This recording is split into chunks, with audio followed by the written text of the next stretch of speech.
I recently posted a video on reframing as a trust practice, and something has come up from it that I don't know whether I wasn't expecting it, but it's definitely made me feel like there's maybe some more work to do around that theme. And some of the feedback and comments that I received from that video were that it gave them a permission to feel safe and that it felt very supportive. And that really got me thinking, because I think a lot of us can become quite unkind to ourselves, and I don't think we always realise that we're doing it. So that is what I'm going to get into in today's video. And also, just to add, before I get into the video, thank you so much to everybody who did engage with that video, because yeah, I have another video coming soon on how that kind of impacted me. So yeah, but thank you so much for engaging on that one, and hopefully it was helpful for you. So hello and welcome back if you've been here before. If you're new, my name is Alicia, and this is a space for kind of honest conversations about personal development and becoming.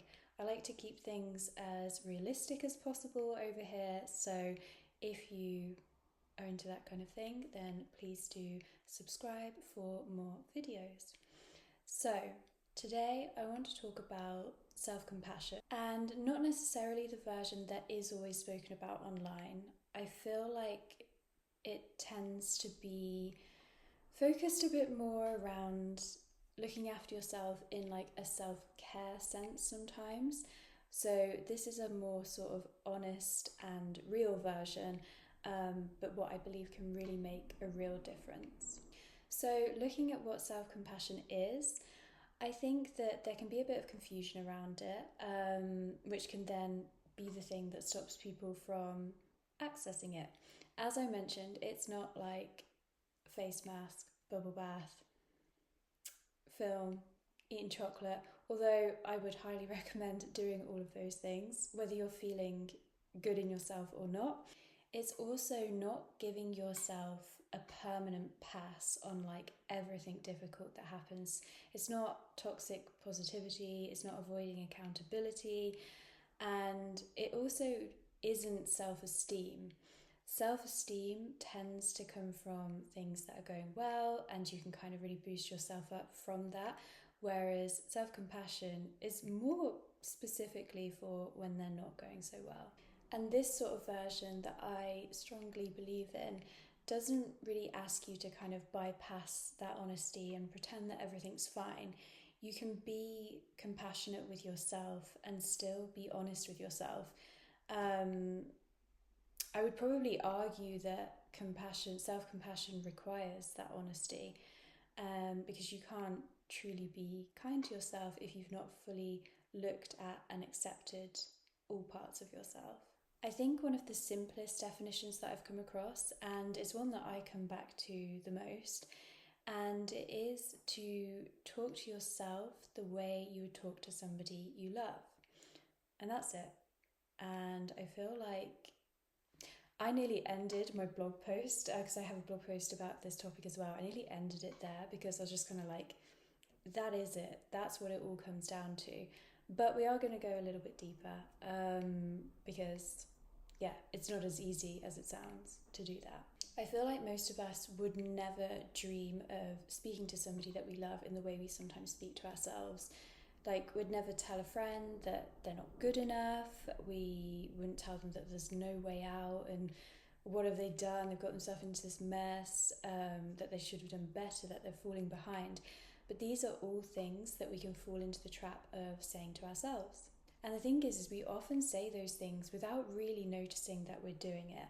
And I think that one of the things that I find very powerful when it comes to self-compassion is the idea of shared experience. That kind of like a recognition that whatever you're going through, someone else has probably been through it too, or to some extent, and that your struggle isn't really like evidence that something's uniquely wrong with you. It is just part of being human. And I think being able to reach out to people in communities, whether that's online, in person, wherever it is, and connect with people who have this shared experience is very powerful. For myself, when I lost my mum, I spent a lot of time consuming media about grief. So whether that was like stories, like fiction stories, memoirs, films, I just found that like I was able to get that shared experience through other people's telling of it. And that was definitely one of the most helpful things I did when it came to allowing myself to have compassion for what I was going through and not kind of beating myself up for not kind of getting back out there and getting on with things. All that media that I consumed during that time and still do now, it gives me permission to kind of feel it without feeling like something's wrong with me for feeling the way I do about that situation. One really practical step you can take for helping you to build self-compassion, particularly when your self-critical voice is being very loud, is guided journaling. So in this sort of journaling where you're trying to build self-compassion, you write to yourself rather than just writing about the situation. So you want to address it to yourself. So I think there's something to do with kind of addressing it to yourself, that it creates this like compassionate distance. So you can see yourself more clearly when you're writing to yourself than you can when you're just thinking the thoughts inside your head.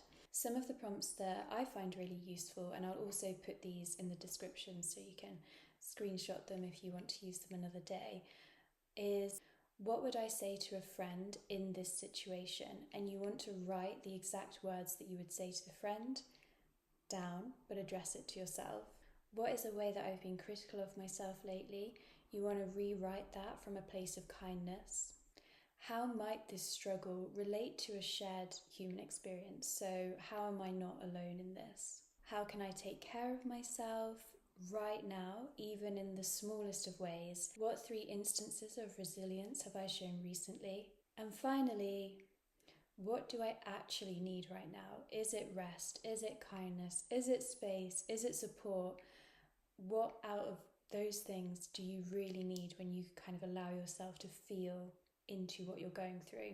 And I think that this one is particularly useful because we're often so hard on ourselves when all we need to do is just acknowledge that we need something. Something else that's really helpful is doing what's called an internal voice check. So if you start to notice this self-critical voice starting to spiral, and you might be saying things like, that's not good enough, I should be further along, everyone seems to be managing fine, it's important to pause and ask, would I say this to somebody I love? The answer is almost always no, unless you're like, I don't know, giving a little bit of warranted tough love to a friend, which sometimes we do have to do. The chances are in the situation that you're feeling that way and you're saying those things to yourself, you wouldn't be saying that to your friend in a similar situation. And this is where it's important because the practice is in noticing when you're doing that. It's not about perfecting it. It's not about even necessarily completely eradicating it. It's about noticing when you're doing it. And I also think it's important to add that there are definitely times where self-compassion feels almost impossible to reach. And this can be when something difficult is happening at work and you're there all the time, or in your personal life and it doesn't feel like there's kind of a refuge that you can take and you're just in a season of just genuine depletion. The practice in those moments is not about kind of catching things, reframing things. It's important to just acknowledge. And this is really hard. This is so challenging to do, but acknowledging that it is where you're at right now and it's not where you're at forever, we can really underestimate how powerful that acknowledgement can be. And sometimes that first step of just naming it is enough to kind of stop the cycle of becoming very stuck inside it. So self-compassion is not a personality trait. You don't either have it or not. It's a practice. It's something that On some days it will be easier, other days it will feel impossible. If you're not sure where to start with the journal prompts. As I said, I'll pop them in the description so that they're easier to access. Write about something difficult that you're going through right now. Acknowledge it for yourself, even if you're not ready to talk to anyone else about it right now. Acknowledge it for you. Write what you would say to a friend, address it to yourself. Even just making a list of all the things that make you feel like yourself, things you love about yourself, so you can look back on it when you need a reminder, is a massive help and a big kind of mood boost when you're feeling like self-compassion is impossible to reach. As mentioned, the response to the reframing video told me that, and this is also, it was a blog post as well, so kind of responses all round, taught me that a lot of people are walking around just being so unkind to themselves when there's no requirement for that, and being gentler, giving yourself permission to be gentle is so important, and this is kind of your permission slip to do that. You are very much allowed to be on your own side. And yeah, that is what I'm going to leave you with today. If you are finding it hard to kind of access this kindness towards yourself, that is the kind of work that I can help you with. The link is below for my website, all of that stuff. But yeah, thank you for watching, and I will see you in the next one.